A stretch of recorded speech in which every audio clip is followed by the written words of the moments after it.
Scarlet sat on the concrete steps, her cheeks wet and her eyes red. She clutched her empty pencil case, its zipper broken and dangling. Inside the classroom, the teacher's voice still echoed in her ears. "You're old enough to remember a pencil." Children had giggled, but Scarlet had only heard the thud of her own heart. The wind rustled the playground trees, carrying laughter she couldn't join. She sniffed hard, trying to hide the tears already soaking her sleeves. Her stomach clenched, not from hunger, but from shame. Behind her, the school bell rang again. She didn't move. All she wanted was to disappear into the cracks of the concrete. Scarlet found a quiet corner near the fence, hidden behind a row of bushes. She curled her legs up, pressing her forehead to her knees. Hot tears leaked down, leaving salty lines along her cheeks. She could still feel everyone's eyes on her, real or imagined. Somewhere inside, anger flickered. Why did a pencil matter so much? The schoolyard was silent now, the sound of chalk scratching faint through the window. A bee buzzed lazily nearby, and she swatted it away with a sniff. She didn't see the black car pull up across the street. From the other side of the fence, a girl with shiny shoes and a pressed blazer watched quietly. She couldn't have been more than 12, her posture elegant but curious. She tilted her head, her ponytail swinging like a ribbon in the breeze. "Are you okay?" she asked gently. Scarlet startled, quickly wiping her eyes and shaking her head. "Don't be sad. My name's Layla," the girl said, crouching near the fence. "I forgot my violin once," Layla continued. "The teacher yelled too. I cried too." Scarlet peeked up, surprised by the kindness in the stranger's voice. "It was just a pencil, but I got punished like it was a crime," Scarlet mumbled. Layla's gaze turned serious. "That's not right." "Yee?" Layla sat in the back seat of a black sedan, fiddling with her bracelet. "Mama, Baba." "There was a girl at that school today," she began. Her father glanced at her in the mirror. "What happened?" "She got yelled at for not having a pencil. She cried, and she was alone." Her mother's brows furrowed. "That poor girl. Where were the teachers?" "In class, but no one helped her. Not even the other kids." Layla's voice trembled. "Can we do something? Please?" Her father smiled faintly. "You want to help her?" "Not just her. All of them. Anyone like her." He exchanged a look with his wife. "Then we'll find a way." "Dear. I've sighed." The next morning, Scarlet sat quietly at her desk, eyes still wary. A staff member entered the classroom with a small envelope and a pencil box. She handed it to Scarlet, who stared at the glittering case in disbelief. "This is for you," the teacher said softly. "And others are coming soon. Yo." Inside the envelope was a short note in neat, curvy writing. From one girl to another. No one should be left out for a pencil. Deny. Scarlet's throat tightened as she touched the paper. The pencil case was full. Every color, every style, even tiny erasers shaped like stars. For the first time all week, Scarlet smiled. She didn't feel invisible anymore. Scarlet ran her fingers over the smooth, shiny pencil case again and again. It sat like a treasure on her desk, catching the sun in little rainbow glints. Some classmates eyed her curiously, whispering behind hands. But no one laughed. Not this time. One girl leaned over and whispered, "It's really pretty." "Hey." Scarlet smiled shyly, her shoulders loosening for the first time in days. She opened the lid and chose a pink pencil, the eraser shaped like a heart. When the teacher asked a question, Scarlet raised her hand, confidently. The moment was small, but inside her chest, it felt huge. In the school office, envelopes began arriving, one after another. Some were from parents, others from strangers, and some had only drawings inside. One note read, "No child should be left out because of a pencil. Ease." Another came with a stack of new notebooks and crayons. Teachers exchanged surprised glances as boxes of supplies kept coming. The principal read aloud a letter from Layla's parents offering full support. Their foundation had started a fund. School kits for every student who needed them. A teacher teared up. "I've never seen anything like this."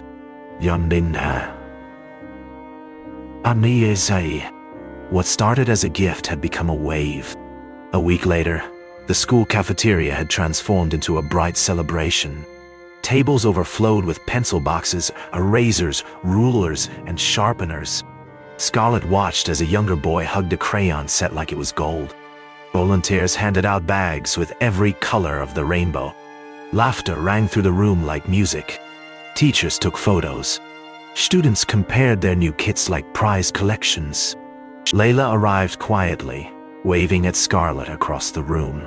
Scarlet ran up and hugged her tightly. "You did this." I see."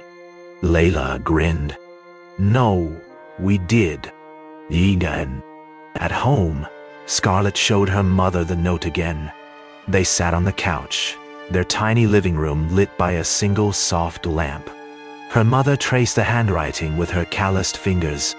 "Someone really saw you," she whispered, her voice thick. Scarlet nodded. "She didn't even know me." Why? They talked about how kindness sometimes found you in the quietest ways. The pencil case sat proudly on the coffee table like a medal. Her mother kissed her head. "You turned pain into something beautiful." Scarlet didn't reply. She just leaned in and smiled, heart full. The next morning, Scarlet walked to school a little taller. Her backpack bounced gently, filled with every tool she'd ever dreamed of. Kids greeted her with smiles, not pity, but respect. She waved back, her smile no longer shy but sure. Layla waited at the gate, handing out tiny charm erasers with a grin. "Look what you started," she whispered to Scarlet. Scarlet shrugged playfully. "All because I didn't have a pencil." They both laughed, the sun warming their faces as the bell rang. The school felt brighter, bigger, and full of new beginnings. Scarlet stood at the front of her classroom, her hands trembling just a little. She held a pencil in the air like a torch. "This was all I didn't have." "Nah." The room was silent. Every eye was on her. She continued, "And now, I have more than just pencils. I have people who believe in me." A teacher dabbed at her eyes in the back row. Scarlet smiled, her voice stronger. "No one should be punished for being poor." The claps erupted from every corner of the room, real, loud, and proud. Scarlet sat down with her heart pounding, but this time it wasn't fear. It was fire. The hallway buzzed with activity as students painted the school's kindness wall. Scarlet added her quote, "Sharing sharpens more than pencils, it sharpens hearts." Beside her, Layla drew a pencil with wings. Teachers walked by, smiling at the colors and courage blooming on the walls. One student added a handprint in paint and wrote, "Everyone deserves a start." Scarlet's hands were covered in yellow and blue by the end of it. They laughed when a boy accidentally painted his shoes instead of the wall.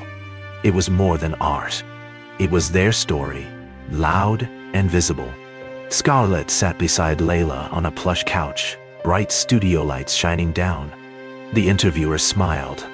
"So, it all started with a missing pencil?" Scarlet nodded. "But it ended with hundreds of full backpacks." "None," Layla added. "We just saw someone who needed something, and we did what we could." Photos of the supply drive appeared on the screen behind them. The host's eyes misted. "You girls reminded us what compassion really looks like." Scarlet held Layla's hand under the table, nerves and pride mixing inside her. When the camera stopped, the crew clapped. Not for the show, but for the spirit. The donation center was alive with laughter and rustling plastic. Scarlet helped a small boy pick between a dinosaur or space-themed notebook. Dinos, definitely dinos, she grinned.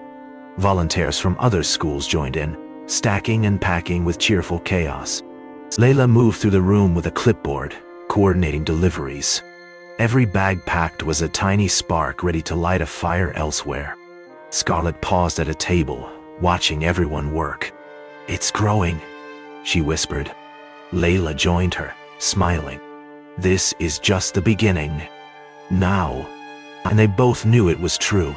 Scarlet sat cross-legged on her bed, diary open and heart wide. The pencil in her hand, the same one from that first gift, moved gently across the page. "Today, I saw a girl smile because she had her own crayons. We built something from nothing. We made space for kids like me." Outside, the moon floated quietly above the rooftops. Inside, her room glowed with soft hope and handwritten dreams. She paused to reread her words, then drew a tiny heart beside them. "This pencil used to be my shame," she wrote, "but now, it's my power." She closed the book and exhaled with joy. Tomorrow was waiting. Scarlet stood on the stage, palms sweaty, heart steady. "I used to think a pencil was just a pencil," she began. "But now I know, a single pencil can change a future." The room of students leaned in, eyes wide, some smiling, some tearful. No one deserves to feel invisible because they can't afford supplies. Applause broke out, echoing like thunder through the auditorium. Layla sat in the front row, eyes shining with pride. The principal nodded, wiping away a quiet tear. Scarlet's voice didn't shake. She had become her own story's author. The fundraiser fair bloomed like a carnival of kindness. Tables overflowed with supplies, snacks, and smiling volunteers. Scarlet knelt beside a small girl with pigtails. "Pick any backpack you want." "Ye? Even the sparkly one?" the girl whispered. "Especially the sparkly one," Scarlet grinned. Children giggled as face paint and balloon pencils floated in the air. Donors, parents, and teachers mingled, amazed by the unity on display. A banner above read, "From one pencil to thousands." Yewahon. It wasn't just about supplies anymore. It was about dignity, pride, and joy. The news segment aired across homes, schools, even hospital waiting rooms. Scarlet and Layla's story reached ears they'd never dreamed of. Footage of the mural, the fair, and their speeches played on loop. An old man in a cafe nodded, mumbling, "The youth are our hope." A teacher in another country sent an email. "Can we join your project?" The wave of change had crossed borders, one pencil at a time. Scarlet watched herself on screen with wide eyes, unable to believe it. Layla nudged her. "You're famous now." "Indeed." Scarlet laughed. "No, the pencil is." "The But I do it for you." They sat on the rooftop, the city wrapped in golden twilight. "Do you think it'll last?" Scarlet asked. "If we keep writing," Layla said. "Yes." They scribbled in their notebooks, side by side, no need for words. The breeze fluttered the pages like wings. Below them, a school playground echoed with new laughter. "I used to feel small all the time," Scarlet whispered. "Now?" Layla asked. "Now I feel like I'm writing the world's brightest line." Layla nodded, placing her pencil beside hers. "Together." Yee. The new school year began under a new mural, pencils transforming into wings. Scarlet walked down the hallway, backpack on, a group of new students trailing her. One boy clutched his brand new pencil case nervously. "First day?" Scarlet asked gently. He nodded.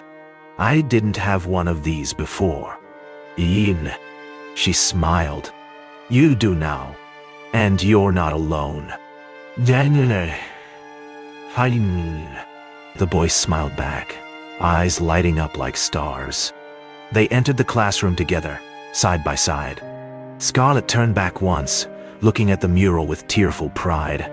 One pencil had become a symbol. One tear had sparked a movement. One girl had drawn a new future.